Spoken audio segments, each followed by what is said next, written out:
আসসালামু আলাইকুম।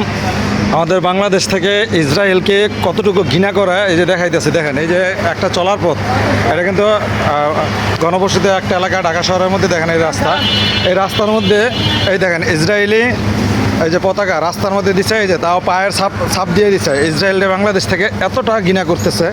আরও দেখাইতেছে আপনারা প্রত্যেকটা দোকানের সামনে, এই যে একটা দোকান, ওই একটা দোকান, দোকানের সামনে যে জায়গায় মানুষ দাঁড়ায় ওই জায়গায় দেখেন এই যে ইসরায়েলি পতাকা, এই যে এই জায়গায় ইসরায়েলি পতাকা, মানুষ এই জায়গায় দাঁড়ায়। এই যে দেখেন এই দোকানের সামনে এই যে পতাকার উপরে এই যে দাঁড়ায় রয়েছে, তাদের পতাকারে বাংলাদেশে এত ঘৃণা করতেছে, এই ইহুদিদেরকে এত ঘৃণা করে। প্রত্যেকটা দোকানের সামনে দেখেন এই যে প্রতিটা দোকানের সামনে কাস্টমার এসে যে জায়গায় দাঁড়াইবো সে জায়গায় ইসরায়েলি পতাকা।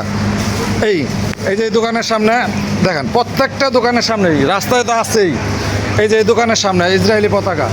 এরকম প্রত্যেকটা দোকানের সামনে আমরা ইসরায়েলি পতাকাকে দেখতে পারতেছি। তো আমি রাস্তা যাওয়ার পথে এটা দেখলাম। তো এই যে দেখেন প্রতিটা দোকানের সামনে ইসরায়েলি পতাকা, যে জায়গায় এসে কাস্টমার দাঁড়াবে, এই যে এই ফার্মেসির সামনে যদি এসে দাঁড়ায় এই জায়গায় এসে সাধারণত আমি দাঁড়াবো। এই যে আমি এই জায়গায় দাঁড়াইতেছি, যে ইসরায়েলি পতাকার উপরে দাঁড়ায় আমি দোকানের সাথে কথা বলতেছি। এ থেকে আর লজ্জার কি আছে? বাংলাদেশের মধ্যে ইসরায়েলকে যেভাবে ঘৃণা করতেছে, এর থেকে আর লজ্জার কোনো কিচ্ছু নাই। ধন্যবাদ।